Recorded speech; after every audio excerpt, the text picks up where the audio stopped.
युतपदकमलं श्रीगुरुन् वैष्णवांश्च श्रीरूपं साग्रजातं सहगणरघुनाथान्वितं तं सजीवम्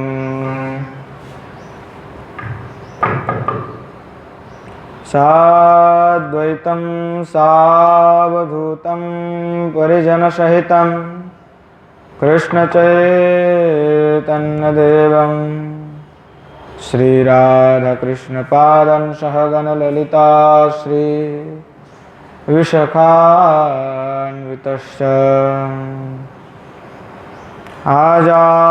आजानुलम्बितभुजौ कनकावदातौ संकीर्तनैकपितरौ कमलायताक्षौ विश्वाम्भरौ द्विजवरौ युगधर्मपालौ वन्दे जगत्प्रियकरौ करुणावतारौ संसारदुःखजलधौ पतितस्य कालौ क्रोधादिनक्रमकरहैकवलीकृतस्य दुर्वासनानिगडितस्य निराश्रयस्य चैतन्यचन्द्रममदेहि पदावलम्बम् पाञ्चतत्त्वात्मकं कृष्णं भक्तरूपस्वरूपकं भक्तावतारं भक्ताख्यं नमामि भक्तशक्तिकम् गौररामसमारम्भाम् ईश्वरिणां च मध्यमाम् अस्मदाचार्यपर्यन्तं वन्दे गुरुपरम्पराम् बर्हापीडं नटवरवपुः कर्णयोः कर्णिकारं बिभ्रद्वासः कनककोपिशं वैजयन्तीं च मालां रन्ध्रानवेनरधरसुधया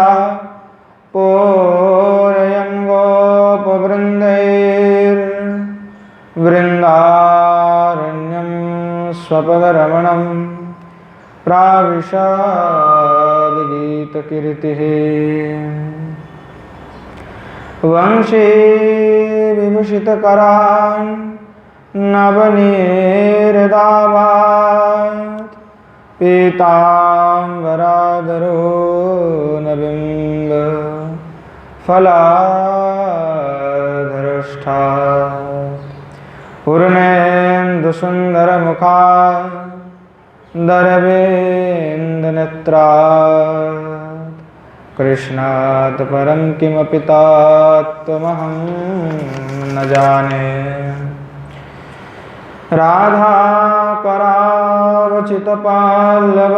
राधाकरावचितपाल्लवबाल्लरीके राधापदङ्कविलसन् मधुरास्थलीके राधा यशोमुखरमत्तखगावलीके राधा विहार विपिने रमतां मनो मे श्रीमद्भागवतं नौमि यस्यैकस्य प्रसादतः अजिगतानपि जानाति सर्वसर्वगमानपि वृषारूढं ममाकान्तं सोममीशं सदाशिवं हरिनामरसन्मत्तं नौमि गोपीश्वरं हरम् श्रीरूपं साग्रजं वन्दे रघुनाथं कृपामयम् श्रीजीवं भट्टजुगं च सज्जनसुखदायकं तेषां सहजस्निग्धानां पादरेणुमभीक्ष्णसा सर्वविघ्नविनाशाय शिरसा धारयाम्यहम्। वृन्दायै तुलसीदेव्यै प्रियायै केशवस्य च कृष्णभक्तिप्रदे देवी सत्यवत्यै नमो नमः।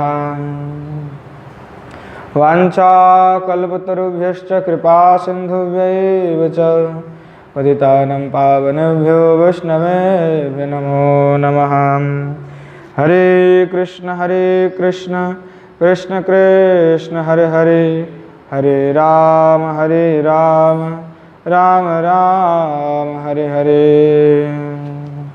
श्रीमन् महाप्रभु की जय। श्री युगल सरकार की जय। श्री गिरिंद्र बिहारी भगवान की जय। श्रीमन महाप्रभु के अनुकंपा और कृपा से हम सभी नित्य प्रति श्री रागानुगा भजन रहस्य के संबंध में आस्वादन कर रहे हैं। पूर्व में यह प्रसंग चल रहे थे कि रागानुगा भक्ति और रागात्मिका भक्ति का विषय पर, और जो वृंदावन धाम है वहाँ नित्य है, चाहे वह प्रकट हो या अप्रकट हो, और यहाँ समर्थारति में भजन करने वाले जितना गोपिया है वह सबसे श्रेष्ठा है, और जितने भी श्री भगवान के प्रेयसी हैं वह उनसे न्यून है। और श्री गोपियों के बिना श्री भगवान जैसे कुछ नहीं जानते, और गोपिया के बिना श्री भगवान भी कुछ नहीं जानते। यहाँ जो रागात्मिका भक्ति है, वह रागात्मिका भक्ति का जो पूर्व में हमने आस्वादन किया कि रागात्मिका भक्ति भी दो प्रकार के हैं। एक है संबंध रूपा और एक है काम रूपा। और संबंध रूपा और काम रूपा दो प्रकार के जो भेद है, उनमें उनके अनुगत होकर के, अर्थात इस संबंधनुगा और काम रूपा और संबंध रूपा, इसका अनुगत होकर के जो भक्ति किया जाता है वह भी दो प्रकार के हैं। एक है संबंधनुगा और एक है कामानुगा। तो उनमें पहले जो संबंधनुगा है वह क्या है, उसका लक्षण श्री भक्ति रसामृत सिंधु में श्री रूप गोस्वामी पाद उल्लेख करके कह रहे हैं, या संबंध अनुगा भक्ति प्रच्यते सद्भिरात्मनि, या प्रत्यत्वादि संबंधो मननारोपात्मिका, लुब्धिर्वात्सल्य सख्यादो भक्ति कार्यत्व साधकै, व्रजेन्द्र शोभलादीनां भावचेष्टित मुद्रया। कि या संबंधनुगा भक्ति, जो संबंधनुगा भक्ति है वह श्री भगवान के विषय पे, अर्थात जो भक्ति श्री कृष्ण विषय पे मातृत्व, पितृत्व, सख्य, वात्सल्य प्रभृति जो अभिमान को रख करके जो साधक जो साधना करते हैं उसको कहते हैं संबंध अनुगा। अर्थात साधक में पितृत्व अभिमान, मातृत्व अभिमान, सख्य प्रभृति आदि जो भी संबंध है वह संबंध ब्रज के अंदर ही है। तो यहाँ जो संबंध विशेष करके जो अभिमान साधक में होता है और वही अभिमानी वह संबंध नुगा है। पर यहाँ पे कि मैं कृष्ण का पिता हो, मैं कृष्ण का माता हो, मैं कृष्ण का सखा हो, यहाँ सब क्या होता है, साधक में इस प्रकार का अभिमान होता है और उसी को ही आचार्यगण साधकगण संबंध नुगा भक्ति कहा है। अर्थात जो वात्सल्य सख्य आदि भाव के लुब्धक है, उस भाव के जो रसिक है, उस भाव में जो मत्त होना चाहते हैं, वहाँ श्री ब्रजेश्वर अर्थात श्री नंद महाराज जी के अथवा श्री सुबल आदि सखा के भाव और चेष्टा एवं मुद्रा, इन तीनों का अनुगत होकर के श्री कृष्ण का सेवा करेंगे। तो लुब्ध साधक का सुबल आदि का भाव चेष्टा, चेष्टा का अर्थ है कि अनुभाव। जो चेष्टा का तात्पर्य है, यहाँ पे चेष्टा का तात्पर्य है अनुभव, और मुद्रा का तात्पर्य है कि सेवा परिपाटी। तो सेवा परिपाटी और मुद्रा आदि, जो सेवा परिपाटी जो कहा कि मैं कृष्ण का पिता हो, मैं कृष्ण का सखा हो, इस प्रकार के अभिमान से। परंतु वह साधक ये नहीं सोच सकता कि मैं नंद महाराज हूं। यह साधक नहीं सोच सकता कि मैं कोई ब्रज का ही सखा हूं, कि मेरे ब्रज के जो श्री भगवान के जो नित्य सखा है उनके अंदर मैं कोई भी वैसा भावना नहीं कर सकता कि मैं सुवल हो, कि मैं मधुमंगल हो, ऐसा भावना वे नहीं कर सकते।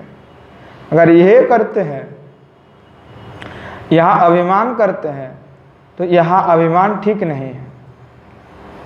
यह अनुचित अभिमान है जिससे साधक को कभी सिद्धि प्राप्ति नहीं हो सकता। अभिमान भी दो प्रकार के हैं। दो प्रकार के साधक में दो प्रकार के अभिमान होते हैं। एक अभिमान की भेद एवं अभेद दो भावना है।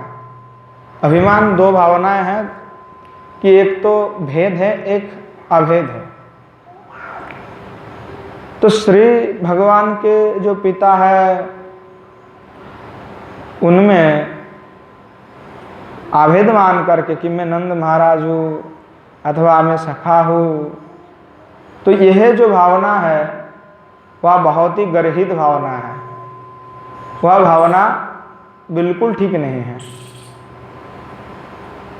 तो गर्हित भावना से उपासना कभी सिद्धि लाभ नहीं कर सकते और उससे उपासना संभव भी नहीं है। इसलिए जो गर्हित भावना है अर्थात श्री भगवान के जो नित्य पार्षद है, नित्य परिकर है, उन नित्य परिकर के साथ अर्थात कोई भी हो नित्य परिकर के, उनके साथ आपने को अभेद भावना करके जो सेवा है वो अपराधजनक है। वो अपराधजनक है क्योंकि अपराध को जन्म देगा। तो इसलिए उस प्रकार के जो भावना है वह बिल्कुल नहीं करना है। करना क्या है कि भेद भावना करना है कि मैं नंद महाराज का अनुगत होऊंगा, मैं नंद महाराज नहीं हूँ, उनका भाव मुझ में है, पर मैं उनका अनुगत हूँ, मैं नंद महाराज नहीं हूँ। अथवा मैं सुवल नहीं हूँ, सुवल का भाव का अनुगत कर रहा हूँ मैं। तो यहाँ जो अभिमान है वह भेद मूलक अभिमान होना चाहिए। अगर अभेद मूलक करेगा तो उसका साधन कभी आगे बढ़ेगा नहीं, वो अपराध जन्य हो जाएगा। इसी प्रकार इसमें आचार्योपाद का कहना है कि आहम ग्रहोपासना तो दोष जो लग जाता है, इससे साधक का क्या हो जाता है कि भजन में कभी वृद्धि होता ही नहीं है।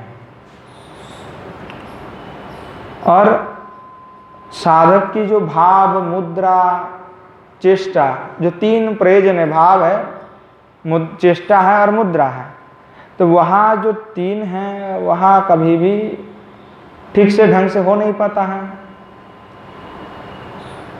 और जो भेद मान के करते हैं, अर्थात कि मैं नंद महाराज के अनुगत हूँ, अर्थात लेना क्या है कि नंद महाराज के भाव को लेना है, उनकी जैसा भाव को लेना है, वहाँ उनका मुद्रा लेना है, उनके अनुगत रह करके करना है। तो तब क्या होता है कि मानस चिंतन जो होता है, मानस चिंतन चिंतित जो सिद्ध ध्येय में जो सेवा आदि जो करते हैं, जो मानस में होगा सेवा, साक्षात तो नहीं होगा। जब साधन अवस्था होगा तो वह मानस में ही सेवा करेंगे। तो मानस में ही जब सेवा करेंगे तो मानस सेवा के माध्यम से ही साधक के हृदय में धीरे धीरे वह भाव आ जाएगा। तो सिद्ध ध्येय में जब व्यक्ति यहाँ सख्य और वात्सल्य आदि का जो लुब्ध के वह साधक अपने हृदय में श्री नंद महाराज एवं सुबल आदि की जो भाव है, जो चेष्टा है, उनका अनुसरण करेंगे। अर्थात साधक देह में उस जो भाव है, उस भाव का अनुकूल साधन वे करेंगे, उनका अनुकरण नहीं कर सकते। अगर अनुकरण किए तो वहाँ कभी सिद्ध लाभ नहीं कर सकते और वहाँ अनुकूल करना भी नहीं है, क्योंकि वे नित्य सिद्ध हैं और अभी आप सिद्ध तो हुए नहीं, आप अभी साधन अवस्था में हैं। तो सिद्ध अवस्था जब तक नहीं हो जाता तब तक तो यह आपको करना पड़ेगा, और सिद्ध अवस्था हो जाता है तब आपको पितृस्थानीय जगह तो मिल जाएगा। आप नंद महाराज नहीं बन जाएंगे, आपको पितृस्थानीय जो जगह है वहाँ आपको प्राप्त हो जाएगा। तो इसलिए वहाँ जो अभेद भावना है वह कभी भी नहीं करना चाहिए। पर कई लोग ये सोचते हैं कि मैं नंद महाराज हूँ, मैं सुवल सखा हूँ इत्यादि मधुमंगल, पर यह अपराधजनक भाव है। रूप गोस्वामी पाद ने उसको नकार दिए और सारे आचार्यों ने टीका में निषेध किए कि इसीलिए अभेद भावनाओं के साथ जो है साधन होगा, पर अनुसरण जो है उनका ही होगा। अब कामानुगा भक्ति का लक्षण क्या है? भक्ति रसामृत सिंधु में श्री रूप गोस्वामी पाद ने उल्लेख किया कि कामानुगा भवेतृष्णा काम रूपानुगामिनी संभवेच्छामहि तत्तद भावेच्छतात्मति साधिधा केली तात्पर्यवत्येवो संभगच्छामहि भावे भवे तद भावेच्छत्मिका तासम माधुर्य कामिता। कि जो काम रूपा भक्ति है, वह काम रूपा भक्ति के जो अनुगामिनी जो तृष्णा है, उन्हीं का नाम है कामानुगा। जो पूर्व में कहा कि कामानुगा किसको कहते हैं? जो काम रूपा जो भक्ति है उनका अनुगामिनी जो तृष्णा है, कि मुझ में भी वैसे ही भाव उत्पन्न हो, वैसे जो तृष्णा है, वहाँ तृष्णा ही कामानुगा भक्ति है। अब यह कामानुगा भी दो प्रकार के हैं, जो श्रीमती किशोरी जी में हैं और गोपियों में हैं। पूर्व दिन जो वर्णन किए उनमें कामानुगा है, और उसमें भी भेद है भाई, उसमें और भी सखिया वृंद हैं, तो कामानुगा भी गौण और मुख्य भी हैं। तो कामानुगा का लक्षण में कहा कि दो प्रकार के हैं। तो पहला जो है संभोगेच्छामया, अथवा उसको हम नायिका भाव अभिलाषी में भी कह सकते हैं, और दूसरा है तत्तद भावेच्छत्मा अथवा सखी भाव अभिलाषी में। ये दो प्रकार के यहाँ पे भेद है। अगर आपने युथस्वरी के साथ श्रीमती किशोरी जी की जो भाव है और जो माधुर्यता प्राप्ति विषय की जो वासनामयी भक्ति है, उनका नाम है तत्तद्भावित छात्मा। श्री जीव गोस्वामी प्रभुपाद ने उल्लेख किया कि संभोगेच्छामयी काम प्रयानुगा ज्ञेया, कि जो संभोगेच्छामयी भक्ति है वो काम प्राया अनुगत ही जानना, जो संभोगेच्छामयी है। क्योंकि तत्तद्भावे चितात्मे तस्या निज निज अभीष्टया ब्रजदेव्या यो भावस्तद विशेषस्तत्र वा इच्छा सैवात्मा प्रवर्ति का यस्या सेति मुख्य कामानुगा गया तथा च दर्शितम स्त्रिय उरुगेन्द्र भोग इत्यादि श्लोके। श्री जीव गोस्वामी पाद कह रहे हैं कि आपने अपने अभिष्ट जो ब्रजदेवी हैं उनमें जो भाव विषय नहीं है, क्या भाव है कि कृष्ण का ही सुख हो, कृष्ण को ही सुख मिले, वह कृष्ण सुख भिन्न वे कुछ नहीं जानते। कृष्ण के सुख भिन्न उनका और कोई इच्छा भी नहीं है। तो अपना अभिष्ट क्या है कि कृष्ण को ही सुख मिले, और यही जो भाव है यहाँ क्या करता है, यही भाव जिनमें रहता है उनको रागानुगा भक्ति जो है वह रागानुगा में उनका प्रवर्तन करा देता है। तो यहाँ कामानुगा जो है इसी को कहते हैं मुख्य कामानुगा, जो आपने इष्ट की सुख के लिए होता है और जो रागानुगा में प्रवर्तित कर देता है वही मुख्य कामानुगा है। और ब्रजदेवीगण क्या है, वह मुख्य कामानुगा है। और श्रुतिगण जब पहले गोपियां नहीं बनी तब उन्होंने गोपियों की ही अनुगत्य स्वीकार करके ही उनको गोपी जो स्वरूप है वहाँ प्राप्त होती वे सभी हुई है। और यही दृष्टांत है, इसीलिए स्त्री उरुगेन्द्र इत्यादि श्लोक में उसका व्याख्यान अलग से भागवत में किया गया है। तो कामानुगा जो भक्ति है वहाँ भी दो प्रकार के हैं, एक तो मुख्य है और एक गौण है। तो पहले जो कामानुगा प्रया जिसको कहा गया वो गौण है, क्योंकि वहाँ पे जो संभोगेच्छा है वहाँ क्या है कि कृष्ण के सुख तो थोड़ा सा वो कहता है कि कृष्ण को सुख मिल जाए, पर ज़्यादा वो अधिक क्या करता है, आत्म सुख वासना रखती है। तो आत्म सुख वासना रखने के कारण उनको विशुद्ध प्रेम नहीं कहा जा सकता, क्योंकि उनमें अपेक्षा है। जब तक अपेक्षा है तब तक वह विशुद्ध प्रेम नहीं है, क्योंकि वह निरपेक्ष नहीं है।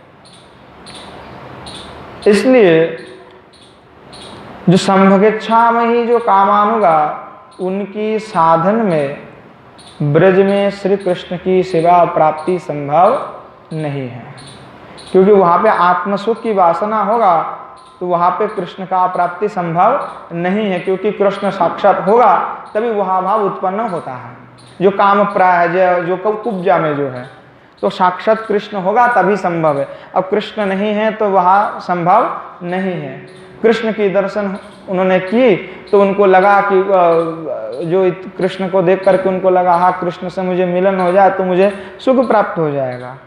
पहले तो उन्होंने ये सोची, पर अब थोड़ी देर में उन्होंने सोच लिया कि चलो इन्होंने कष्ट करके मेरे पास आ करके मुझे दर्शन दिया तो बड़ी कृपा इन्होंने की, तो इनको भी सुख मिलना चाहिए। पर वह तभी संभव है जब श्री भगवान सामने हो, क्योंकि कुब्जा ने श्री भगवान के रूप का दर्शन करके ऐसा भाव उनमें उत्पन्न हुई। तो जब तक श्री भगवान साक्षात उनका दर्शन ना हो जाता है तब तक वह भाव जो है उत्पन्न साधक में नहीं हो सकता। और इस प्रपंच लोक में भगवान का साक्षात्कार एकदम सीधा सीधा हमें हो नहीं रहा है। तो इसीलिए वहाँ भाव का अनुगमन करने पर वहाँ सेवा का भी प्राप्ति लाभ हो नहीं सकता। इसलिए वहाँ जो गौण है उसको स्वीकारा नहीं जाता है, वह उसका अनुगमन नहीं होता है। और द्वितीय जो मुख्य जो कामानुगा भक्ति जिसको कहा गया है, उसका व्याख्यान करते हुए श्री चक्रवर्तीपाद, श्री विश्वनाथ चक्रवर्तीपाद ने लिखा,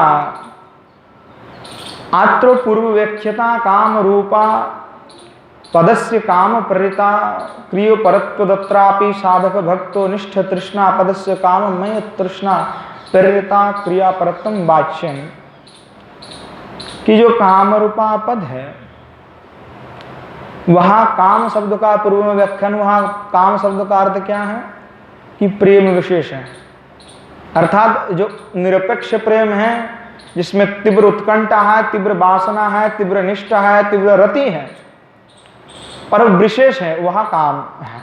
उस शब्द के द्वारा प्रयोग किया गया है।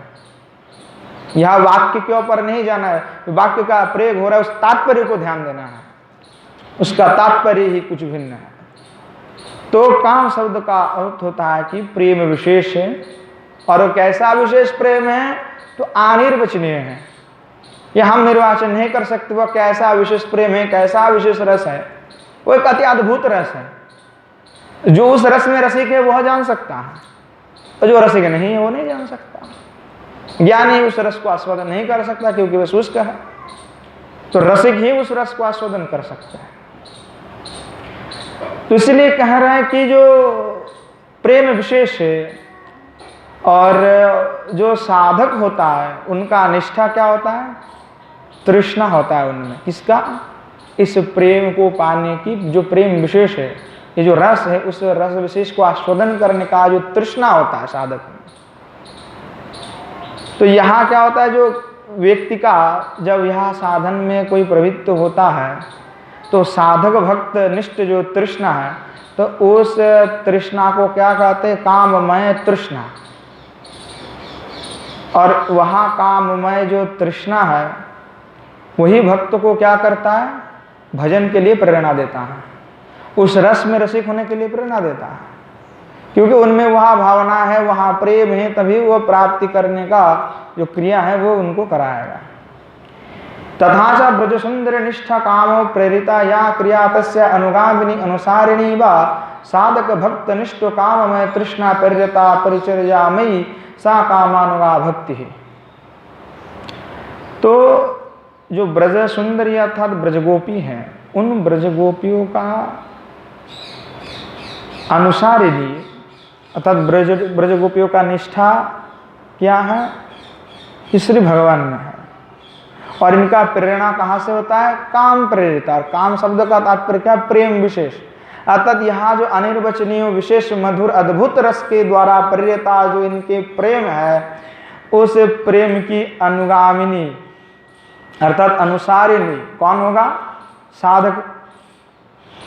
तो साधक भक्त निष्ठ जो व्यक्ति होगा उनका अनुगामिनी हो करके जो इस काममय तृष्णा जो प्रेम है इनका जो परिचर्या करेगा। परिचर्या क्या करते, एक पेड़ लगा, अपने जल दे रहे हैं, उसके आसपास के घास फूस को उठा रहे हैं जिससे कि पेड़ में कोई दिक्कत ना हो। तो इस प्रकार से उस प्रेम को आपने परिचर्या करना है कि बार बार उसका आस्वादन करना है, बार बार हृदय में धारण करना है और बार बार उसी रस में ही डूबे रहना है। परिचर्या के तात्पर्य यही है कि निरंतर परिचर्या करना है। या हमने एक बार परिचर्या किया फिर नहीं किया, चलो 10 दिन बाद करेंगे, ऐसा नहीं है। वहाँ नियमित परिचर्या करना, 24 घंटा परिचर्या करने की चीज़ है। और वहाँ परिचर्या जो आत्यंतिक जो तृष्णा के द्वारा होता है तो उसको कामानुगा कहा जाता है। और यहाँ जो कामानुगा है इनकी क्रिया भी 2 प्रकार के हैं। क्या क्या क्रिया होता है इनमें, क्रिया च द्विविधा भावनामयी मानसी परिचर्यामयी बहिरेन्द्रिय व्यापार रूपा च। तो क्रिया भी इनके 2 प्रकार के हैं। एक तो भावनामयी मानसिक क्रिया और दूसरा है परिचर्यामयी बहिरिंद्र व्यापार साध्या। एक हो गया भावनामयी मानस क्रिया, जो मानस में होता है, और एक है परिचर्यामयी बहिरिंद्रिय व्यापार साध्या, जो बहिरिंद्र के द्वारा अनेक परिचर्या करते हैं, वह परिचर्या। अब इसमें विशेष क्या है कि नाचा ब्रजसुंदरिणाम क्रियानुसारणैव क्रियया भक्त साधक भक्तस्व कर्तव्येन विहित तात कथम ताभिः क्रियमाणं सूर्य पूजा शुद्ध भक्तिर्न क्रियते यदि च क्रियते तदा भक्ति शुद्धत्व हानि कथम वा ताभिर्न कृतम। अब यहाँ पे कह रहे हैं कि अगर ब्रज गोपी सुंदरी के अनुसार, अर्थात उनके अनुगमन करने की बात हो रहा है कि देखिए उनके अनुगमन करके ही साधन करना है। अब हम उनके अनुगमन करके साधन करेंगे तो उनके क्रिया ही हमको करना पड़ेगा। उन्होंने जो जो किया तभी तो करना पड़ेगा, यही तो अनुसरण होता है ना। तो हमें क्या करना चाहिए? उनका अनुसरण करना चाहिए। तो साधक को क्या ब्रज गोपियों की हर कर्म का अनुकरण करना चाहिए? क्या उनकी जैसा अनुगमन करना चाहिए एकदम संपूर्ण? उन्होंने जो जो क्रियाएं की वह क्रिया करना चाहिए? क्या करना चाहिए? अब यहाँ पे प्रश्न उठेगा, क्योंकि आधुनिक आधुनिक नव्य अनेकों मत है, इसमें अनेक प्रकार की व्याख्यान करते और कई तो अपने आप को ही सखी मान करके वही तद्वत क्रिया करने लग जाते हैं।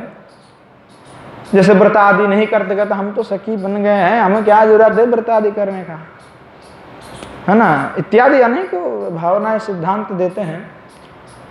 तो क्या ब्रज सुंदरी की जैसा क्रिया आप जो कह रहे हैं करने के लिए, तो क्या हमें ब्रज सुंदरी की जैसे सूर्य पूजा करना चाहिए? और सूर्य पूजा करेंगे तो देवता का पूजा हो जाएगा। फिर आप कह रहे हैं कि शुद्ध भक्ति करिए, देवताओं की पूजा छोड़िए, तो हम कैसे कर लेंगे फिर? और सूर्य पूजा वे कर रहे हैं तो उनका शुद्धता कैसे रक्षा हो सकता है? आप तो कह रहे देवता की पूजा करना ही नहीं चाहिए ना। अगर ब्रज देवी सूर्य पूजा कर रही है तो उनमें उसको शुद्ध भक्ति कैसे कह रहे हैं? क्योंकि वह भी तो दूसरे को हो गया ना, देवता की उपासना कर रहे हैं। बताइए। शंका जो है विश्वनाथ चक्रवर्ती यहाँ पे उठा रहा है, क्योंकि कोई भी शंका कर सकते, तो शंका का निवारण करने के लिए पहले प्रश्न तो उठाना ही पड़ेगा। और अगर ब्रज गोपी ऐसी सेवा पूजा करती है तो हम क्यों नहीं कर सकते? भक्तों को क्यों निषेध है? भक्त क्यों नहीं करेंगे? और देखा जाता है कि ब्रज सुंदरी गोपियां, कई लोग उदाहरण देते, देखो नहीं किया तो हमें इतना काहे इतना व्रत वगैरह करते हैं, हाँ इतना क्या जरूरत है? अरे आनंद में गोपी का भजन करो। गोपियां थोड़े किए व्रत, आप लोग वृथा व्रत आदि करते हो, हाँ। तो यहाँ व्रत आदि नहीं किया, परंतु आपके गोस्वामियों ने, आपके रूप गोस्वामी, सनातन गोस्वामी आदियों ने कि यदि चक्रियते तदा भक्ति शुद्धत्वानि अथच महानुभव है श्री रूप गोस्वामी प्रभृति भी कृतम वंदने के कदशी व्रत्यम साधक भक्ति क्रियती वाच्यम। तो कह रहा है कि भाई आपके रूप सनातन गोस्वामी पाद आदि ने तो व्रत आदि किए हैं, और आपके महानुभाव ने वंदना स्तव और एकादशी प्रभृति यहाँ सब निर्देशना ढंग से क्यों नहीं किए? एकदम सीधी सीधी कहीं पे निर्देशना तो रूप गोस्वामी पाद का है नहीं, रूप सनातन का कोई पे निर्देशना ऐसे दिए नहीं है। अब जो टीका हरिभक्ति विलास का मिलते हैं उसके पर भी संदेह है कि सनातन गोस्वामी ने लिखा कि नहीं लिखा टीका, उसके पर भी बड़े शंका है। कई वो वाद विवाद का विषय है, आज तक तो सिद्ध नहीं हुआ कि सनातन गोस्वामी पाद का है, भले इसको लोग मानते हैं, उसके पर बहुत सारा शंका है। गौड़ीय का ही वाद विवाद है उस पर भी। तो वह रूप है, रूप गोस्वामी विश्वनाथ चक्रवर्ती पाद लिख रहा है कि जब आपके रूप सनातन गोस्वामी प्रभुपाद आदि ने कभी ने किसी ने निर्देश क्यों नहीं किया, कि व्रत आदि इत्यादि करने के विषय पे क्यों निर्देश नहीं किया। और अगर निर्देश नहीं किए तो साधक भक्त क्यों इस प्रकार के नियम को पालन कर रहे हैं। तो विश्वनाथ चक्रवर्ती पहले शंका उठाए, तो आचार्य का काम है कि पहले शंका खुद उठाए और फिर निरसन भी कर दे। विद्वान का लक्षण भी होता है कि स्वयं ही प्रश्न करेंगे, स्वयं ही उसका खंडन करके उत्तर प्रदान करके जाएंगे।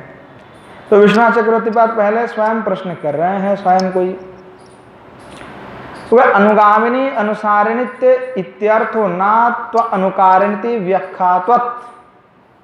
अवश्य आचार्योपाद कह रहे हैं कि देखिए इसका उत्तर यही है कि अगर जो ब्रज के गोपियाँ वह नित्य है ना, वो नित्य साधिका है, नित्य सिद्ध है, और जो भी हम साधन करने वाले साधक है वह नित्य नहीं है, उनमें तद्भाव समता सामर्थ्य नहीं है। और तद्वत सामर्थ्य साधना नहीं रहने के कारण उनके लिए वह जब जो शंखापूर्वक नाम गान नति भी, शंखापूर्वक नाम गान का जप व्रत आदि यह अवश्य ही करना जरूरी है। और गोपियों का जो सूर्य पूजा है वो बस एक दिखावा मात्र है, और प्रकृतम रूप में सूर्य पूजा नहीं, कृष्ण का ही पूजा कर रहे हैं। वह प्राकृतिक लौकिक जो सूर्य देवता है उनकी पूजा नहीं कर रहे हैं, वह छल मात्र है, दिखाने के लिए प्रकपित होता है कृष्ण का ही पूजा। और यहाँ पे जो आपने संदेह उठाया कि उनमें शुद्ध भक्ति है कि नहीं है, तो कह रहा है शुद्ध भक्ति तो गोपियां परिपूर्ण है, इसीलिए जो भी देखती है, जो भी सोचते है, उनमें कृष्ण ही देखता है और कुछ नहीं देखते हैं। इसलिए जो शुद्ध भक्ति है, चाहे कुछ भी कर ले, वह कृष्ण के रूप में ही उनका साधन हो जाता है। इसलिए वहां पे भी कोई दोष आक्षेप नहीं लगा सकते। और अगर हम नहीं करते हैं, इसका कारण क्या है? जो अगर उन्होंने किया तो हमें भी करना चाहिए था। नहीं, आप नहीं कर सकते, क्योंकि यहां पर जो अनुगामिनी शब्द का अर्थ हुआ है उसका अर्थ है अनुसारिणी। अनुकरण नहीं करना है, अनुसरण ही करना है, उनका अनुकरण नहीं करना है।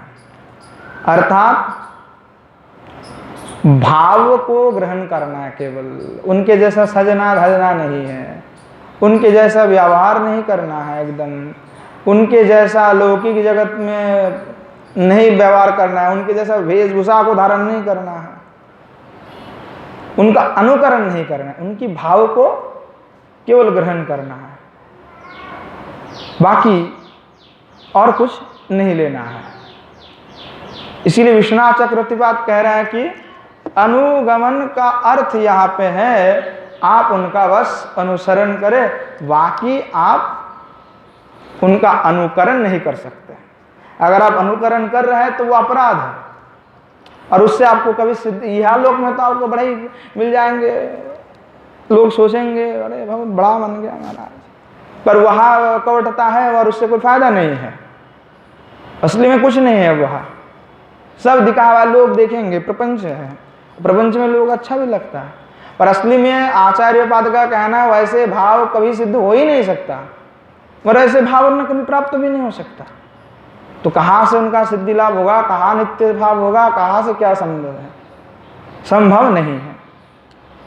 और विश्वनाथ चक्रवर्ती और भी कह रहे हैं तथा च तासम मतस्य अनुसार अनुकूल्येन अनुसरण मात्रम न तो सावंतिन कर्तव्यम यथा वेदांत मालम्य युक्त्यादि भी सेनैवाधिकतया क्रियमाणं व्याख्यातो वेदांत अनुसारिणे इति उच्यते।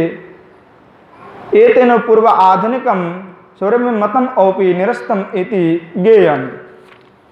कि आचार्यपाद कह रहे हैं कि देखिए कि गोपियों का जो आचरण है, उनका जो भाव है, उसका ग्रहण करिए, उनकी जैसा आचरण अपने आप में लाइए, उनकी जैसा शुद्ध प्रेम आप में लाइए, उन्होंने जैसे सजन आर्य पथम च हित्वा, उन्होंने समस्त कुछ का त्याग कर दिया, वह भावनाएं आप में ले आइए। उस प्रकार के जो निष्ठा है, जो रति है, वो आप में ले आइए। पर उनकी जैसा वेशभूषा को धारण ना करिए, उनकी जैसा आप ना सोचिए कि मैं गोपी हूँ, मैं वहाँ गोपी हूँ। मतलब गोपी तो हैं, पर आप नित्य गोपी नहीं बन सकते। नित्य सिद्धा कोई भी मैं ललिता हूँ इस प्रकार के अब जो है नहीं कर सकते कृत्य, क्योंकि आप कह रहा मैं ललिता हूँ तो यह बहुत ही बड़ी अपराधजनक वाक्य है, क्योंकि कोई ललिता नहीं बन सकती, यह संभव ही नहीं है। तो इसलिए जो श्री गोपियों का आचरित जो क्रिया है, उन क्रिया का अनुष्ठान नहीं आप कर सकते। अर्थात उनकी मद की अनुकूल जो भाव चेष्टा मुद्रा है, वही एकमात्र कर्तव्य है। परंतु उनकी आचरित जो क्रिया है वह हमारे लिए यज्ञ नहीं है, हम वह नहीं कर सकते। जैसे कि वेदांत के अवलंबन पूर्वक, जैसे कि वेदांत दर्शन है, तो वेदांत दर्शन के अनुगत होकर के अगर हम व्याख्यान करते हैं, कुछ भी व्याख्यान करते, तो उसको कहा जाएगा वेदांत अनुसारिणी व्याख्या। जैसे गोविंद भाष्य है, तो गोविंद भाष्य है ब्रह्म सूत्र का भाष्य, तो उसको हम क्या कहेंगे कि ब्रह्म सूत्र के अनुसारिणी, अर्थात वेदांत अनुसारिणी व्याख्या क्या है, तो गोविंद भाष्य है ब्रह्म सूत्र का। जैसे वेदांत तर्कोदिति हो गया, वेदांत श्यामंतक हो गया, ये समस्त तो आचार्य पद ने इस पर व्याख्यान लिखा है, तो ये वेदांत अनुसारिणी व्याख्या है। तो उसी प्रकार के द्वारा जैसे गोपियों की भाव है, तो गोपियों की भाव के कारण उस गोपी भाव का अनुसारिणी है हम लोग, अनुकरण ही नहीं है। इसलिए जो आधुनिक नवीन नवीन इत्यादि मत है, उस मत को श्री विश्वनाथ चक्रवर्तीवाद ने निरस्त किया है। टीका में लिख दिया कि यहाँ जो आधुनिक नव्य मत है, उन जैसा वेशभूषा आदि को धारण करके उन जैसा करना वहाँ एकदम बंद है, वहाँ निरस्त है, वहाँ मत ही ग्रहणयोग्य कभी भी नहीं हो सकता। और श्री विश्वनाथ चक्रवर्तीवाद इसके उपरांत कहे कि संभोगेच्छामयी युथेश्वरी व स्वातंत्रेण से कृष्णेन सह संभोग इच्छा प्रेरिता पूर्वोक्तो द्विविधा क्रिया इत्यार्थ उदाहरण यथा शस्त्रे चंद्रकांति वत्। कि जो संभोगेच्छामयी है वो क्या है कि युथेश्वरी की जैसी, जो युथेश्वरी है, कौन है युथेश्वरी? श्रीमती राधा रानी है। तो उनकी जैसे स्वतंत्र भाव है, और स्वतंत्र भाव में श्रीमती किशोरी जी क्या है, श्री कृष्ण के साथ संभोग आदि इत्यादि क्रिया वे करती है। तो उनका जो क्रिया है, उन क्रियाओं को भावनामय मानसिक के द्वारा एवं परिचर्यामय बाह्यिक इंद्रिय के द्वारा व्यापार साध्य ही समझना है। क्रिया यानी जो भी क्रिया, जो भी चिंतन होगा वह मानस में होगा, बाह्यिक में नहीं होगा। अर्थात जैसे श्रीमती किशोरी जी और गोपियों की जो इतने भी भाव है, वहाँ चिंतन तो मानस में ही होगा, बहिरिंद्रिय में वह उसका प्रकाशन नहीं होगा। और बहिरिंद्रिय में जो होगा वो व्यापार साध्य रूपा में होगा। उनकी सेवा परिचर्या जैसे हम करते, वहाँ बहिरिंद्रिय में उस प्रकार से साधन होगा। एकादशी व्रत आदि इत्यादि जो भी क्रिया है वहाँ बहिरिंद्रिय में होते रहेगा, परंतु मानस क्रिया तो भाव में ही एकमात्र होगा। और जो तत्त भावित अक्षुत्म का वह क्या है कि आपने जो अभिष्ट है, जो श्री भगवान है, उनमें जो अपना भाव क्या है कि कृष्ण के सुख निमित्त ही सब कुछ है। गोपियाँ क्या सोचते हैं कि हमें कुछ नहीं चाहिए, हमें तो चाहिए बस कृष्ण का सुख। श्री भगवान यहाँ पे उनका सुख हो जाए, अर्थात कृष्ण को सुख देने के लिए ही वह गोपिया श्रीमती किशोरी जी के साथ अनेकों जो युथेश्वरी है हर हर जूथ में युतेश्वरी, सब यूथ का युतेश्वरी श्रीमती है। तो अलग अलग यूथ है, अलग अलग यूथ के भी युतेश्वरी हैं, और सब यूथ का युतेश्वरी श्रीमती किशोरी जी हैं। तो यहाँ समस्त जितने भी श्रीमती किशोरी जी के अनुगता हैं, वे सब ये चाहती है कि कृष्ण को ही कैसे सुख मिलेगा, वे अपने बारे में कभी चिंतन करेगी नहीं। इसलिए कहा कि इनकी जो कामानुगा है क्या मुख्य है, इनसे कोई भी श्रेष्ठ नहीं है। चंद्रावली आदि का भी क्या है, वहाँ पे गौण हो जाता है, क्योंकि उनका भी मन में इच्छा है कि हमें भी सुख प्राप्त हो जाए, पर इनमें कभी भी अपना जो स्वसुख है वहाँ उनके में इच्छा नहीं है। अतः तत्त भावित इच्छात्मिका, तब जो श्री भगवान के जो भाव है उन भाव के इच्छा अनुसार ही चलने वाली गोपियाँ तो कौन है, श्रीमती किशोरी से लेकर के उनके अनुगता जितने हैं वह है। और ये देखा जाता है कि अगर श्री भगवान जो उन आस्वादन कर रहे हैं गोपियों का, तो वहाँ गोपियाँ नहीं चाह रही कि हमें आस्वादन हो जाए, कृष्ण हमें आस्वादन करे, वह कृष्ण की इच्छा से ही हो रहा है, उसमें गोपियों का कोई भी इच्छा नहीं है। और जो देखा जाता है जो भाव भी अगर कभी गोपी में अगर इच्छा जागृत हो रही है तो वहाँ कृष्ण के द्वारा ही प्रवृत्ति का है, कृष्ण ही उसमें प्रेरण कर रहे हैं, तभी भाव उत्पन्न हो रहे हैं। और उनमें क्योंकि कृष्ण का ही इच्छा के अनुसार ये चलने वाले हैं, इसीलिए मुख्य रूप से कहा गया कि जो कृष्ण के सुख के लिए निमित्त ही एकमात्र क्रिया करे वही मुख्य है। इसीलिए जो मुख्य कामानुगा है वह श्रेष्ठ है। यहाँ पे जो कहा कि संभोग शब्द का प्रयोग हुआ, सम पूर्वक भोग, तो सम का जो शब्द प्रयोग हुआ अर्थात श्री भगवान कृष्ण को ही विशेष प्रकार से सुख देने के लिए जो केली विलास करते, अर्थात केली तात्पर्यवती हो करके जो श्री भगवान को ही सुख प्रदान करते, ऐसे भक्ति क्या है, तो संभोग इच्छा नहीं है। और जो श्री भगवान कृष्ण को अनेक अनेक विचित्र लीलाओं के माध्यम से, अनेक अनेक भावना के माध्यम से लीलाओं को परिपुष्टि करने के लिए गोपियाँ विभिन्न क्रिया करती हैं, जिससे कि कृष्ण का ही सुख प्राप्त हो जाए। इसीलिए श्रीमती किशोरी जी लेकर के उनके अनुगता जितने भी हैं वहाँ सभी केवल कृष्ण को ही सुख प्रदान करते हैं। और इसलिए जितने भी प्रकरण हुआ उन सब में मुख्य कामानुगा के अनुगत श्री गोपिया ही एकमात्र श्रेष्ठ बन जाते हैं, क्योंकि यहाँ कृष्ण के सुख में ही अपने को सुखी वे मानते हैं, अतत सुख में ही अपना सुखी इस प्रकार से वे मानते हैं। और कभी यह नहीं चाहता है कि हमें कृष्ण का संग सुख मिल जाए, गोपियों का हृदय में कभी ये इच्छा नहीं है कि कृष्ण का संग से हमें सुख मिल जाए, कभी भी नहीं सोचेंगे। इनको ये सोच है कि हमारे कृष्ण सुखी रहे, जहाँ भी रहे, हमें नहीं मिलने से उनका सुख होता है तो वही सही है। अपना संग सुख प्राप्ति का इनमें कभी भी इच्छा नहीं जागती। तो इसीलिए जो गोपियां हैं इनको निरपेक्ष कहा गया, किसी अपेक्षा से इनका प्रेम नहीं है। तो कहा इसीलिए गोस्वामी पाद की ऐसा अति विस्मयकर कभी प्रेम दिखाई नहीं गया जगत में, और न ही किसी भी कृष्ण के प्रेयसी में इस प्रकार के विशेष प्रेम है, अति विस्मयकर प्रेम और किसी में नहीं है। इसीलिए यहाँ जो नायिका भाव है उन सब से यहाँ जो मुख्य कामानुगा है वह श्रेष्ठ है।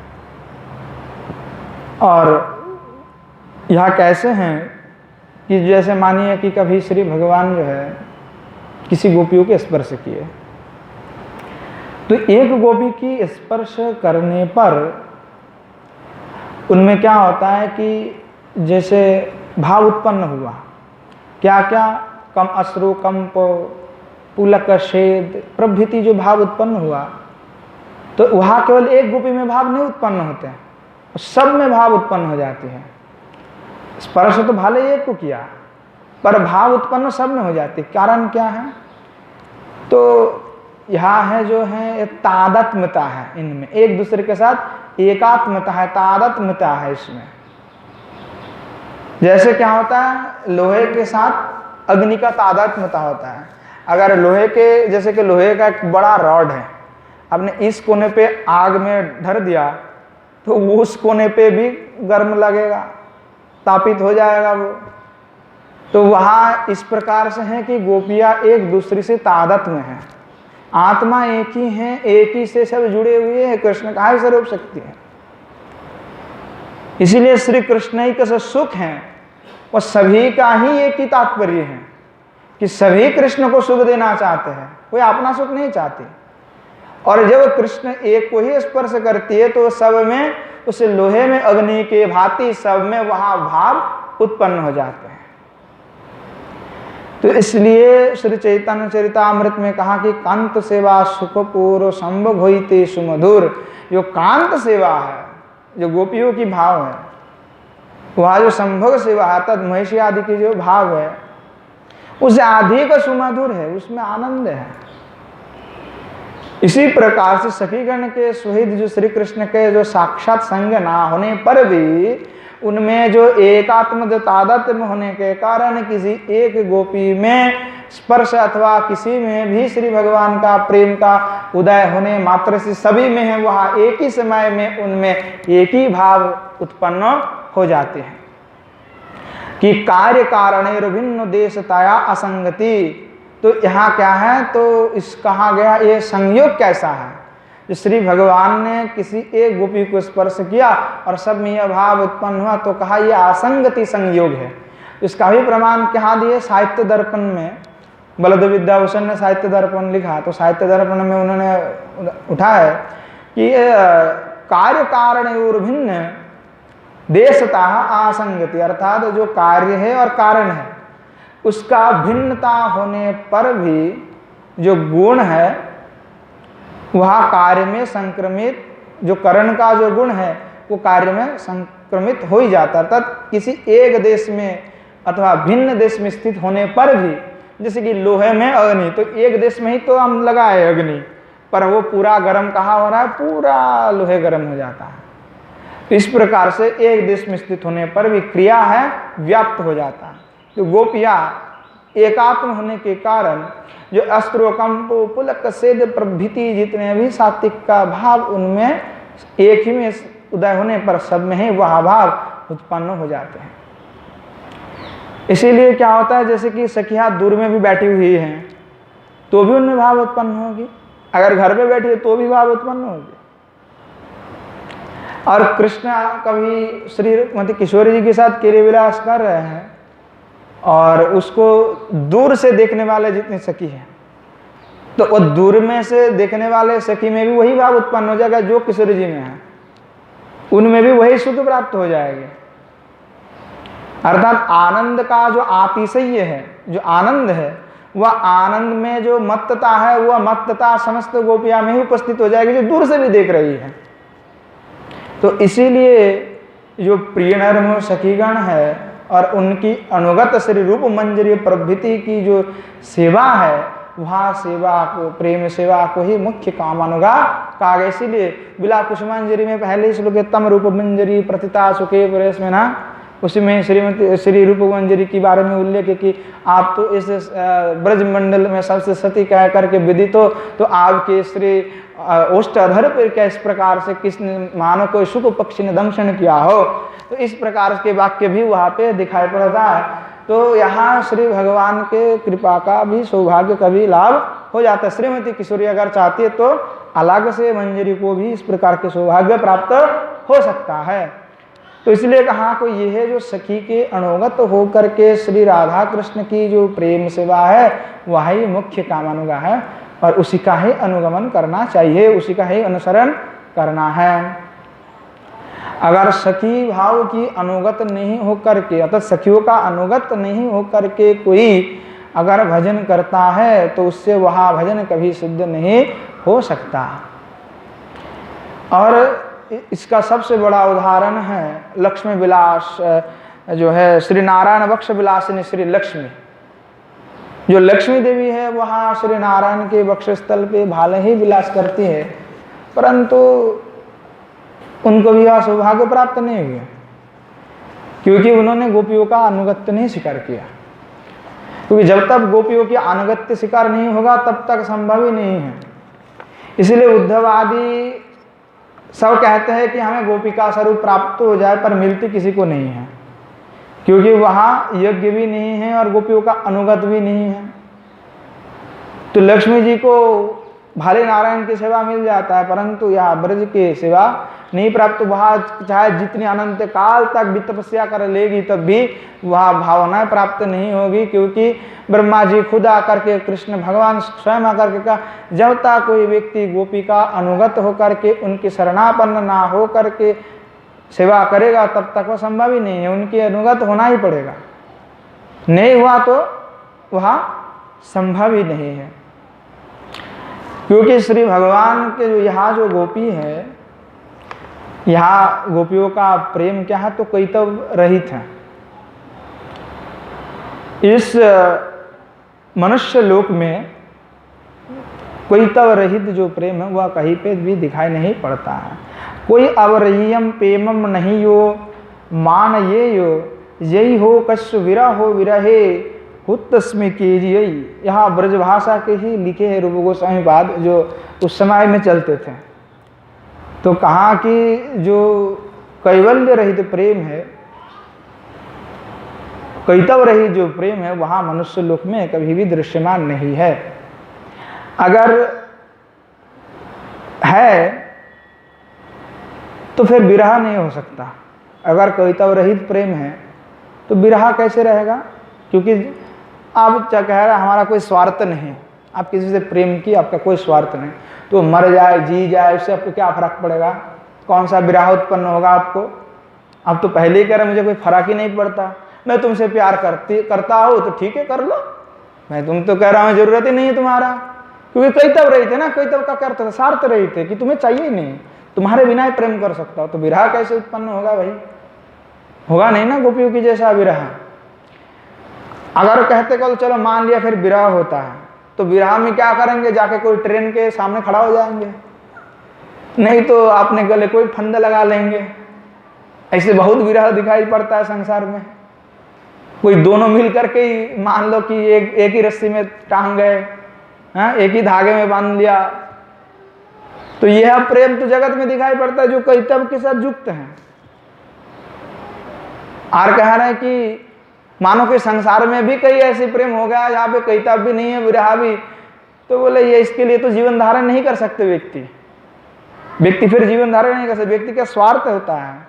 इस लौकिक में प्रेम का परिसीमा लास्ट क्या है नहीं कुछ भी, अंत तो एक ही है, और सब जानते हैं अंत में क्या है, कहने की आवश्यकता नहीं है। तो यह लौकिक प्रेम है।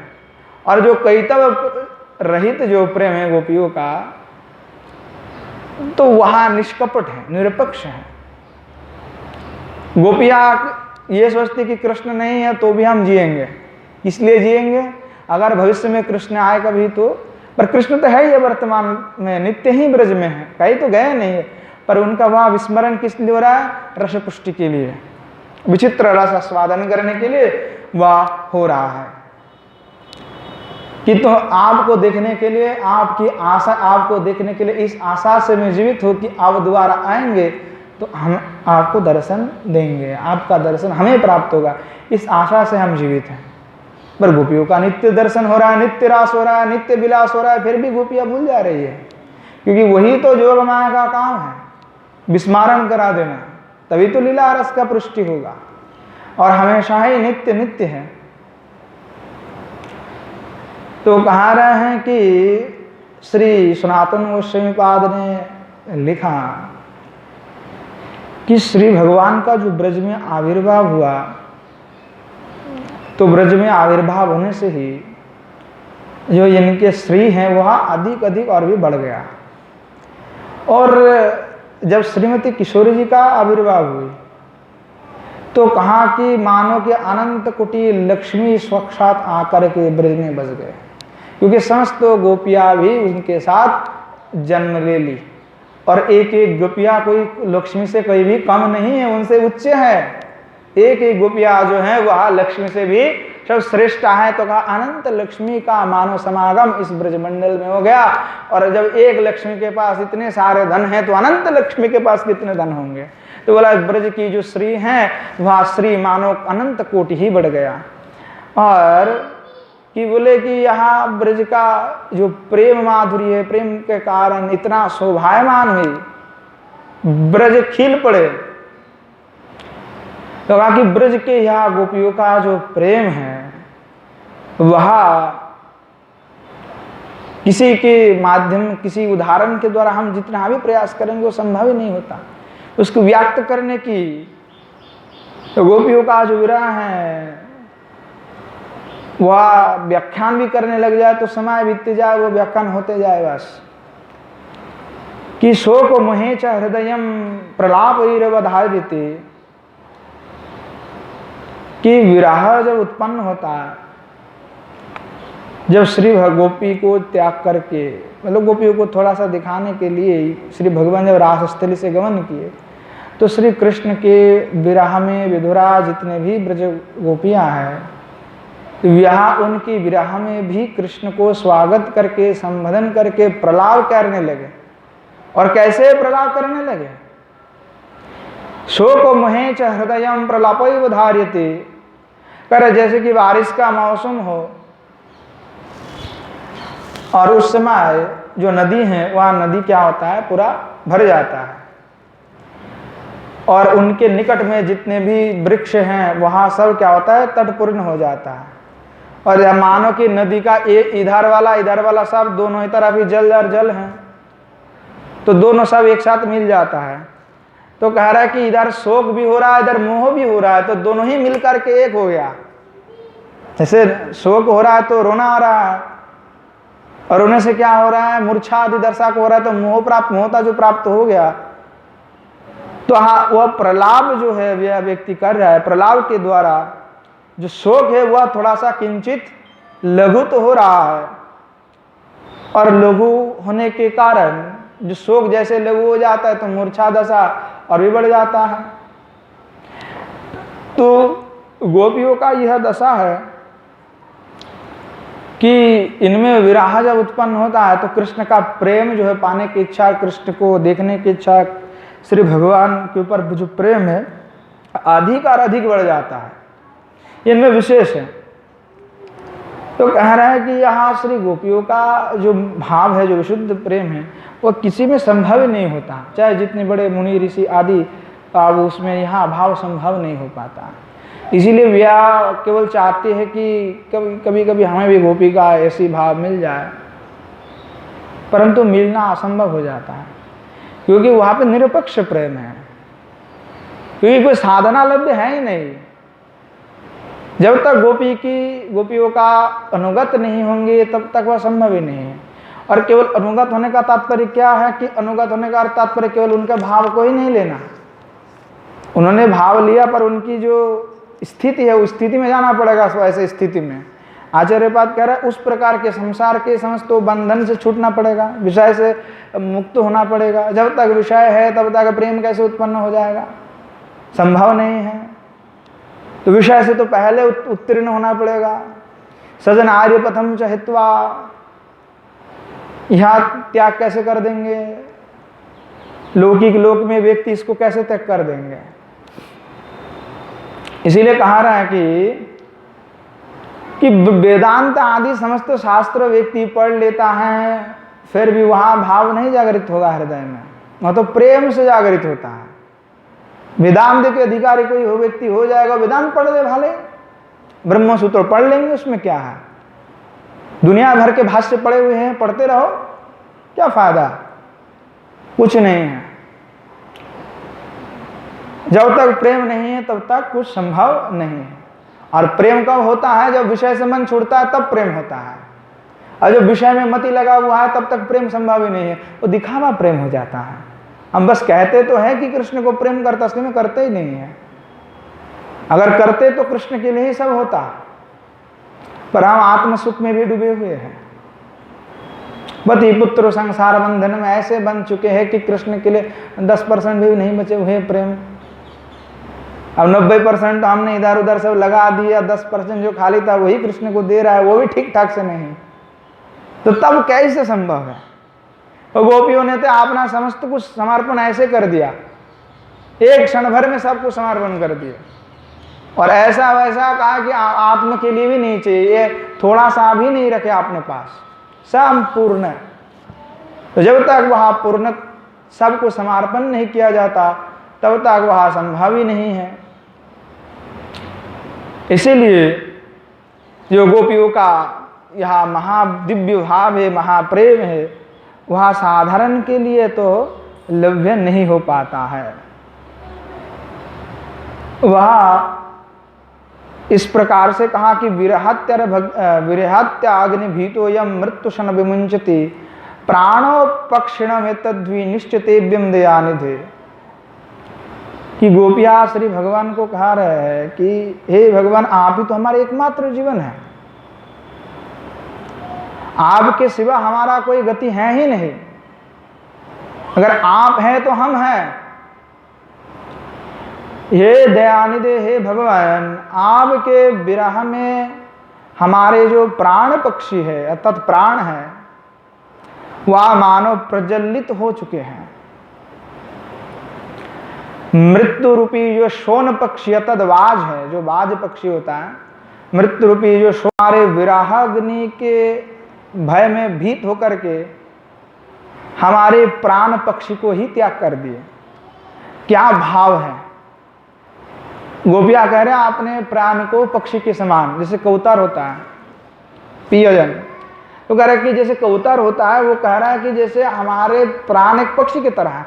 जो बाज होता है, शोन होता है, वो छोटे छोटे पक्षी को खा लेता है पकड़ करके, तो कह रहा है हमारे हृदय तो विरह से जो है प्राण पक्षी जो हमारा है वह प्रज्वलित हो गया, जल गया, मतलब उड़ने के लिए तैयार है।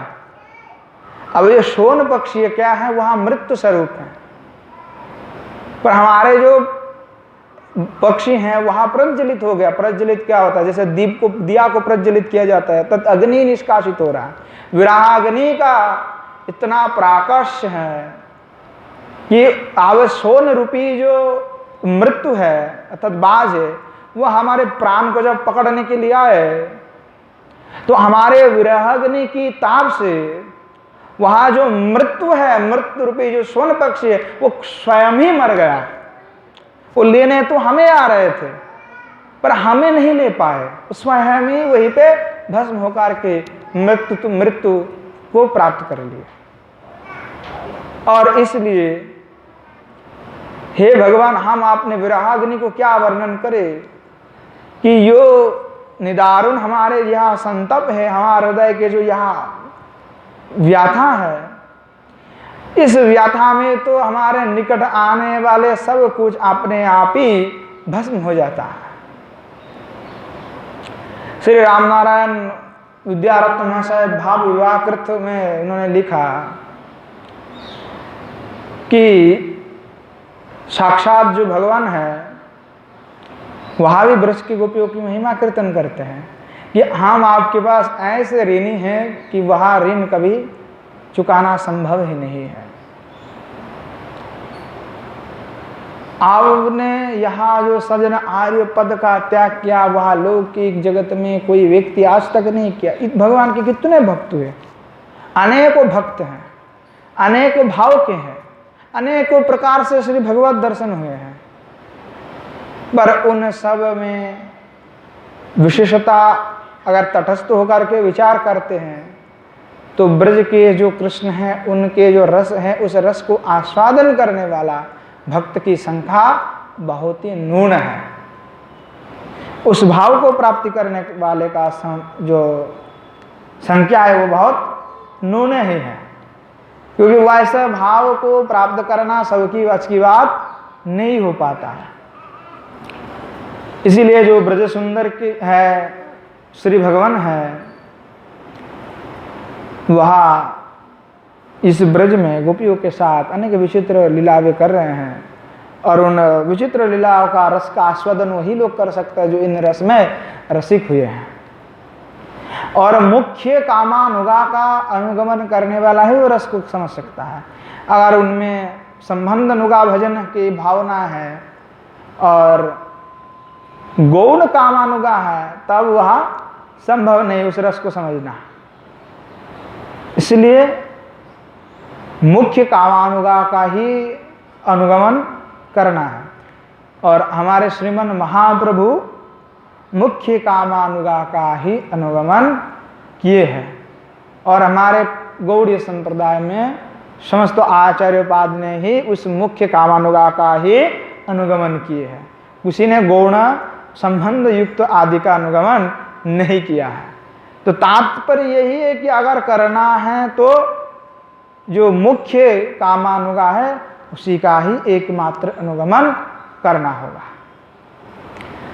अब तो साधकों को तभी यह भाव प्राप्त संभव है और तभी वह रस जो है उनको प्राप्त हो सकता है। उसके लिए अभिलाष और निष्ठा व्यक्ति में होना चाहिए। जब तक वह भाव की तीव्र उत्कट वासना ना हृदय में जागृत होगा तब तक वह संभव नहीं है। अगर भाले ही आज हमने किताब पढ़ लिए, ग्रंथ देख लिए, चलो वही भाव है, हम करने की प्रयास करते हैं, गुरुजी ने तो कह दिया हम करेंगे धीरे धीरे, पर वो करते करते हम कर ही नहीं पाते, समय नहीं मिलता। सोचेंगे कि आज करेंगे, विषय को आज छोड़ेंगे, पर आज छोड़ नहीं पाते। लगता है कि अरे और भी कोई काम रह गया है, अभी करना पड़ेगा उसको भी, पर धीरे धीरे उसके ऊपर बढ़ नहीं पाते। सोचते हैं पर क्रिया नहीं करते। समय तो निकलते जाते हैं, समय कभी रुकने वाला नहीं है। पिछले दिन जो गया वो चला गया, अब नहीं आने वाले। यही 1 घंटा से जो प्रवचन हो रहा है, जो हो गया वो अब नहीं आने वाला, और अगले ही पल में जो आने वाला है वहाँ भी जब चले जाएगा और नहीं आएगा। जो चला गया वो और कभी लौट के नहीं आने वाला। इसलिए तो समय को व्यर्थ हो जाना ही नहीं देना चाहिए। अगर आपने एक क्षण भी अपने जीवन से व्यर्थ ही गवा दिए तो आपने वहाँ बड़े ही गलती कर दी। आपको इसलिए दुख होना चाहिए, पश्चाताप होना चाहिए कि मैंने फालतू में अपना टाइम खराब कर दिया। भगवत विषय से दूर हो जाते हैं व्यक्ति। अब आचार्योपाद ने इतने अच्छे से, बहुत सरल से, इतने सुंदर रूप से उसका व्याख्यान किए। उसी का ही एकमात्र अनुगमन करना है, आस्वादन भी करना है। हृदय को जब तक परिच्छन्न नहीं किया जाता है तब तक उस हृदय में श्री भगवान का प्राकट्य नहीं हो सकता। इसलिए साधन भक्ति काल में ही साधकों को अभिमान शून्य होना पड़ेगा, दीन होना पड़ेगा। कैसा महाप्रभु ने कहा, वृक्ष के जैसा होना पड़ेगा। ना तो वृक्ष का कोई शाखा जिस प्रकार से, जैसे कि उसके लिए कोई भी, ना तो उनका घर है, उनको ना कोई जल देता है, जैसे बन के वृक्ष है, ऐसे नहीं घर पे लगाने वाले वृक्ष हैं। उसके लिए तो आप खुद स्वयं जल वगैरह भरते, ऐसे वृक्ष के नहीं बोला महाप्रभु। महाप्रभु क्या बोले, बोले ऐसे वन में होने वाले जो वृक्ष है, जिसके लिए कोई मायने नहीं रखता, कोई उसके लिए सेवा नहीं करता, कोई परिचर्या नहीं करता, ऐसे अपने आप स्वयं वृक्ष वहाँ पे जन्म लेता है और फिर वह अपने आप ही बढ़ता है। और आपने आप ही, जब झड़ होता है, आंधी होता है, बारिश होता है, सब आपने आप ही वो सहन करता है। कोई इसका डाली काट के ले जाता है तो भी कुछ नहीं बोलता। इस प्रकार के सहनशील होना पड़ेगा। तो यह गोपी भाव को प्राप्त करने से पूर्व अवस्था बता रहे हैं। ऐसा अवस्था होंगे तब प्राप्त होगा। अरे मन में इतने क्लेश है, विषय के चिंतन है, हिंसा है, देश है, कैसे संभव होगा विषय में? अब उद्धव जी जैसे महात्मा जिनको ब्रह्म ज्ञान प्राप्त है उनको नहीं हुआ। तो ये समझना पड़ेगा कि कितना कठिन अवस्था है। साधन इतना आसान थोड़े है, कोई खेल तो है नहीं। तो उसके लिए उस प्रकार के भावनाएं और हृदय में धारण करना होगा, तब संभव है। और ऐसा नहीं कि अब कोई कहेंगे भाई तो बहुत कठिन है, धारण नहीं किया जा सकता। अब महाप्रभु कह रहा है तो ये भी कठिन है बहुत, ये कैसे कर लेंगे, कलियुग है भाई। भाई किया क्यों नहीं जा सकता? अनेकों साधक ने किया, इनका अनेकों प्रमाण है। तो तद्भावितमति होना पड़ेगा, तभी तो संभव होगा। तो इसलिए साधक को, जो साधक दशा में है, साधन भक्ति में है, उनकी जो निष्ठा है वो धीरे धीरे धीरे धीरे स्टेप बाय स्टेप उनको बढ़ाना होगा। अब वो एक दिन में बढ़ेंगे नहीं, धीरे धीरे बढ़ेगा। और व्यक्ति चाहते हैं कि मुझे तो रोज यही करना है, तो फिर नहीं बढ़ेगा, नियमाग्रह हो जाएगा। इसलिए रूप गोस्वामी पाद ने लिखा कि नियमाग्रह भी एक दोष है।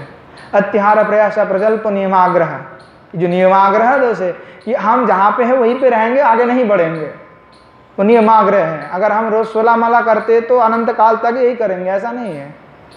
अगर हम 16 माला आज कर रहे तो काल को एक ज्यादा करने की प्रयास करेंगे। अगर हम 1 साल तक लगातार यही कर रहे हैं तो हमें और भी करना होगा। धीरे धीरे उसकी बढ़ाने की जो भजन है, अगर हम ये क्रिया कर रहे हैं तो हमें और भी ज्यादा करना होगा। वो धीरे धीरे बड़ा नहीं होगा, और जब उत्तर उत्तर उसका वृद्धि होगा तभी वो होगा। निष्ठा रुचि तब तक नहीं हो सकता। अब जिनका एक एक व्यक्ति का एक एक भाव होता है, पर अगर आप आचार्य के अनुगमन करके भाव कर रहा है तो उसके लिए तो आपको मुख्य रागानुगा का ही अनुगमन करना, कामानुगा का ही। तो इसलिए साधक को हृदय में, साधक की यह निष्ठा होना चाहिए कि हम जो कर रहे हैं, हमारा जो क्रिया है वह एक निष्ठ हो, हमारे जो रति हो वह एक निष्ठ रति हो, कि मन इधर उधर तो भटकने वाले हैं। आप मन को एक स्थान पर स्थिर व्यक्ति नहीं कर सकते, और कथा में 1-1.5 घंटा बैठने के लिए ही मन नहीं स्थिर होता है। चाहे माला जब भी करते तो कोई दूसरा चिंतन हो जाता है। हाँ, अगर हम बैठे ठाकुर जी की पूजा के लिए, सेवा के लिए, कोई घंटी बजा मोबाइल में, तो हम आगे पहले मोबाइल देखेंगे, आगे ठाकुर जी का श्रृंगार करेंगे। हाँ, श्री भगवान जो साधन भक्ति उसमें अर्चन की प्रसंग आता है, तो अर्चन प्रसंग में श्री भगवान साक्षात कह रहे हैं धर्मोत्तर पुराण में कि कोई एक निष्ठ होकर के मेरा विग्रह सेवा अर्चन करेगा, एक ही मन से, तो उससे मैं उनको साक्षात दर्शन देता हूँ, उससे उसका सिद्धि लाभ हो जाता है। कोई भी एक भक्ति ठीक से करे, ढंग से। पर व्यक्ति क्या करेंगे, जैसे सेवा अर्चन हो रहा है, श्रृंगार हो रहा है, मोबाइल तो पास में रखे हुए है, किसी ने कॉल दिया, हम कहेंगे अरे ठाकुर जी को तो पहना रहे थे, वो तिलक, एक तिलक इधर हुआ, एक तिलक अभी बाकी है, और हमारे कौन देखे तो सही। तो ये हमारे दशा है। तो मन कहाँ है? मन तो टिका नहीं है ना। अगर हम जप कर रहे हैं तो जप करते करते हमारा ध्यान कहाँ होना चाहिए कि उसी में अर्थ के साथ, पर हमारा ध्यान कहीं और है। चल रहा है राउंड, पर ध्यान कहीं और है। पर ध्यान कर जब तक वह संभव नहीं हो रहा है, निरवच्छिन्न ध्यान होना चाहिए, इसमें अविच्छिन्नता नहीं होना। तैलवत, जैसे अगर दीवार में से हम तेल डालेंगे तो वो एकदम सीधा सीधा गिरेगा, वो कोई काट साट नहीं होगा बीच में से। तो अविच्छिन्न होना चाहिए। अब ध्यान भी करेंगे मन में श्री भगवान का, तो ध्यान भी 4 प्रकार के होता है। तो जो ध्यान कैसा होना चाहिए, वहाँ भी अविच्छिन्न ध्यान होना चाहिए। हम क्या करते हैं, जैसे ध्यान किए तो जैसे आंख बंद किए, पता नहीं क्या क्या दृश्य हमारे सामने आ गए। अब अभी थोड़ा सा नजर बंद करेंगे तो पता नहीं दुनिया भर के दृश्य आ जाएगा। कहाँ भगवान के दृश्य आने वाले हैं। हस्तपद स्वरूप का क्या चिंतन करेंगे, वहाँ चिंतन नहीं आएगा, क्योंकि हमारा मन ही कहीं और लगा हुआ है। मन है नहीं इस पर। मन को तो ले आना इसी पर है, पर मन तो कहीं और भटक रहा है, क्योंकि मन की इच्छा कुछ और है। हम ये किस लिए कर रहे हैं कि हमें कोई पाप से थोड़ा मुक्ति मिल जाए, या हमें भगवत प्राप्ति हो जाए, या हमें अहिक सुख मिल जाएंगे, हमने जो पाप करे किया उसके लिए हमें उद्धार हो जाएंगे, इसीलिए तो कर रहे हैं। पर उद्देश्य होना ही नहीं चाहिए। उद्देश्य इसलिए होना चाहिए, हम ये सारे काम इसलिए कर रहे हैं ताकि कृष्ण का सुख मिल जाए, कृष्ण को सुख मिले इससे। पर हम तो अपने लिए सोच रहे हैं, हम अगर 16 माला करेंगे तो हमें वैकुंठ मिलेंगे, जाने की इच्छा भी हो जाएगा पूरी।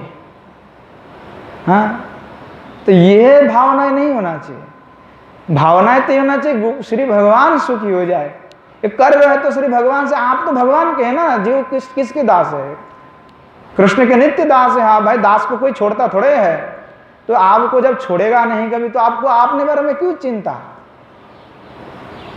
वो तो छोड़ने वाले नहीं है, आपको पकड़ के ले जाएंगे। चाहे आज ना हो, कल ना हो, परसों हो, तो लेने वाले हैं आपको। तो आप उनकी सुख के लिए करिए। अगर आप आत्म सुख के लिए कर रहे हैं तब तक संभव ही नहीं है। और मन तो इसीलिए भटक रहा है क्योंकि आप अपने आप को आप ही मान के बैठे हैं, और आप करेंगे तो वही करेंगे, हम सभी वही कर रहे हैं कि कृष्ण ईश्वर हैं तो हम ईश्वर रूप से सेवा करेंगे।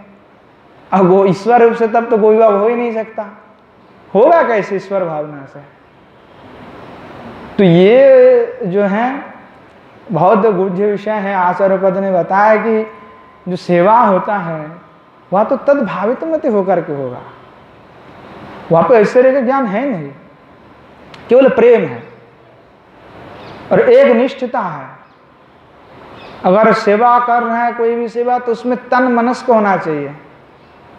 तन मनस का तत् उसमें तल्लीन हो जाने की बात है, एकदम हृदय से होना चाहिए। हृदय से उत्थित होगा तभी संभव होगा। इसलिए मन को, चाहे आप थोड़ा सा कर रहे हैं पर उसको मन लगा के करिए।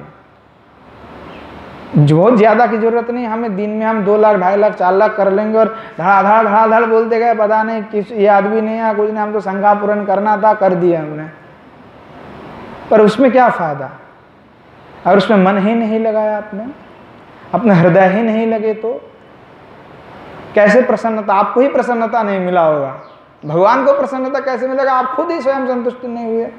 आपको लगा कि अरे हमने तो कर लिया, पूरा अपना क्रिया था कर लिया हमने, बस हो गया काम खत्म हमारा। और क्या क्रिया करना है हमको कर लिए, पर आप क्या, आपको प्रसन्नता मिला इससे? क्या आप स्वयं जो सेवा कर रहे हैं उससे क्या आपको संतुष्टि मिला? नहीं मिला होगा, क्योंकि आत्मा का संतुष्टि मिल जाते तो आप बड़े खुश दिखते हैं। और आप खुश क्यों नहीं हैं? क्योंकि आपको आत्मसंतुष्टि नहीं मिला। इसीलिए मन को एकाग्र चित्त करके अविच्छिन्न तैल धारावत उसी में लगाना है। प्रेम भी करना है तो उन्हीं को करना है, श्रद्धा भी करना है उन्हीं को करना है, उन्हीं से जुड़े हुए को करना है, सब कुछ उन्हीं को लेकर के करना है। इसीलिए साधक को जो सही में श्री भगवान को प्रेम करते, जिनको उद्देश्य है कि श्री भगवान को ही प्राप्त करना है, वहाँ सेवा में मिल जाए, तो उनकी पहली क्रिया तो यही है कि वहाँ अपने आप को विषय से ही छुड़वा ले। क्योंकि विषय के झोली जो है बहुत खतरनाक है, व्यक्ति को मरने तक वह नहीं छोड़ता है।